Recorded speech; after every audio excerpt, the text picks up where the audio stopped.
Hello and welcome to Peek Behind the Curtain. This is our first proper episode after the one that we did the other day, just explaining what the whole channel was going to be about. And we have been to see two shows since then, so I was meant to upload two separate videos for this. Time just got away from me, to be completely honest with you, and I'm just going to throw them all into one. The first one we're going to talk about, obviously, is the Mrs. Beeton production, which is part of the Make It So 2020 festival, I suppose it is, at the NST Theatre. It was a 60-minute performance, but basically just a one-act show. There was no interval or anything like that, and it's a work in progress. And I didn't realise this. It was a work in progress performed by students of the University of Chichester, which was really cool to see and really interesting to see if that's something that I can do in the future with people. The performance itself, I was really surprised by. There were a lot of songs in it, which is something that they gave you a feedback form at the end of it to sort of say, what would I suggest, what would I like from a full show, and I said that it took quite a lot of songs, and I trimmed that down, maybe just turn it into dialogue, or make it a show that's all singing, because it just didn't seem to be that fair balance, almost, but at the same time it is just a one-act performance, so maybe in the future it will become a two-act performance and there'll be more dialogue. But the songs in it were great. There were a lot of really good numbers in there, a lot of good singing, a lot of the singing was brilliant. I couldn't believe it, and it's one thing that I will never forget when I'm watching a show is the fact that someone has sat and written these songs, these melodies and everything like that, and it's just so impressive to sit and witness and really take on board that. And there was a lot of like harmonies. Some of the harmonies in there were great, and there was a lot of well, not a lot of, there was quite a bit of a cappella in there, which I was quite surprised by as well. Not only do I think it's quite difficult to write a melody in a song, but it's also quite difficult to then translate that into just a cappella and not have someone playing the piano there. The band was literally built up of just a pianist playing on the keyboard.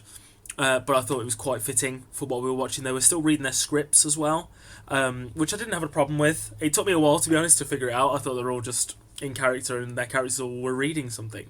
And then I realised, obviously, they're still reading their scripts, which was really, it was a nice way to watch the show, in honesty, because they weren't too focused on, oh my god, am I going to get this wrong? It was more, this is the story, this is the character. There was a lot of characterisation, even though they still had their books.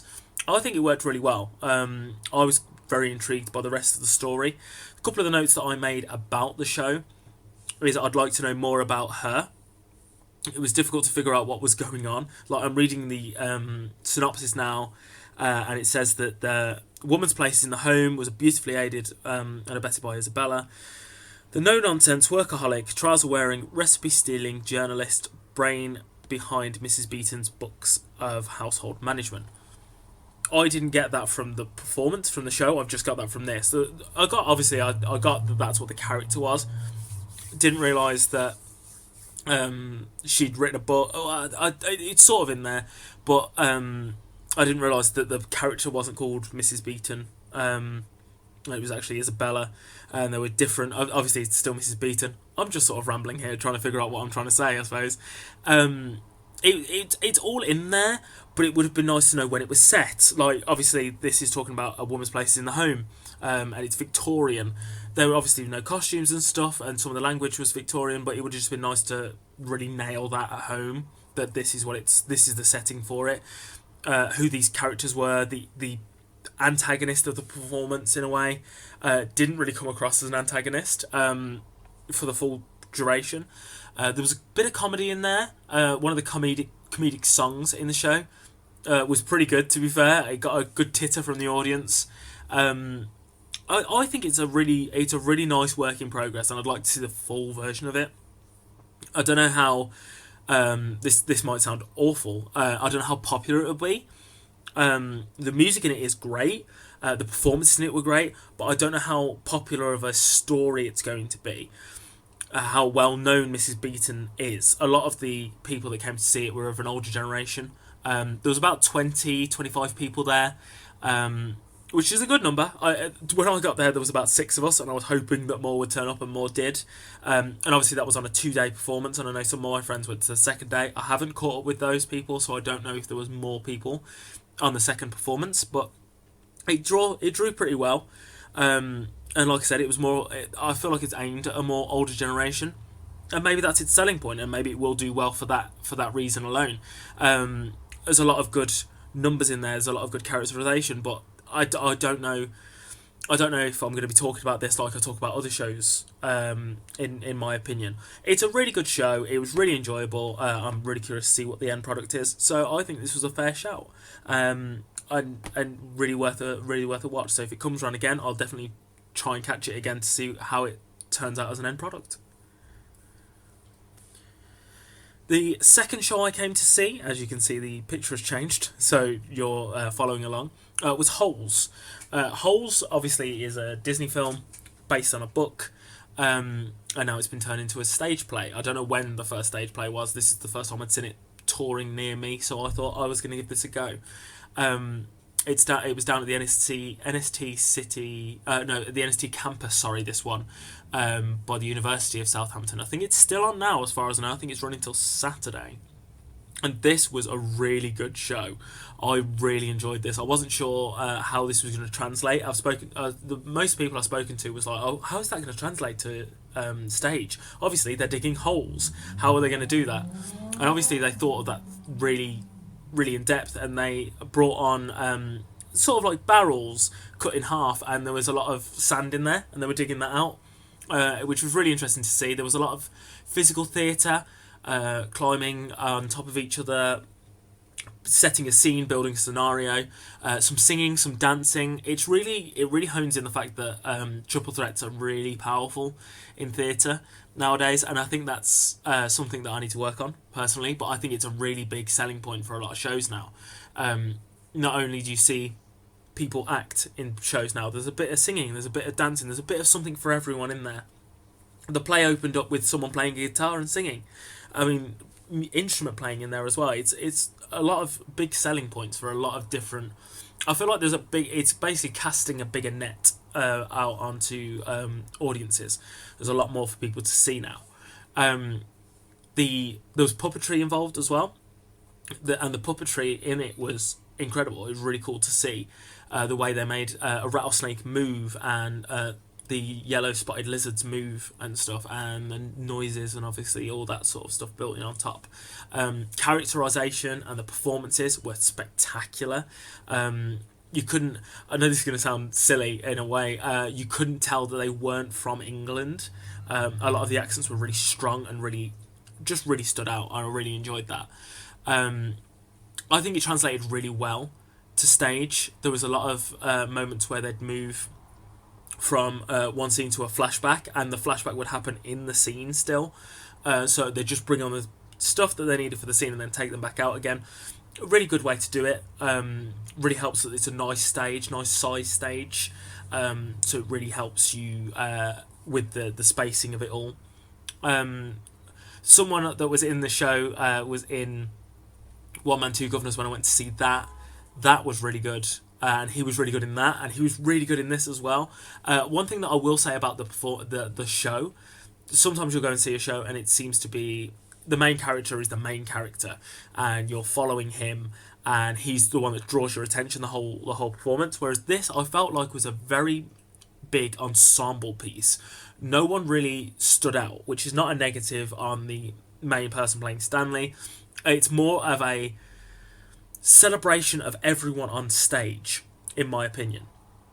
It wasn't a one-man show. It wasn't a one man and his friends. It wasn't one man and the rest of the people. It was everyone pulling together to bring this story to life, and I think they did a really good job of that.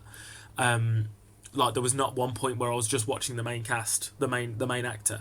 I was watching everyone on stage. Everyone was bringing that story to life and bringing that the story to life, the background to life, the whole set, everything to life.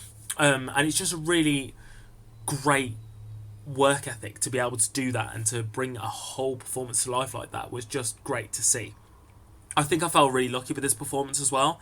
Mrs. Beeton, that I was just talking about a minute ago, I could have seen on the 11th or the 12th. I chose to see it on the 11th and see Holes on the 12th, and I just so happened to fall onto a Q&A day.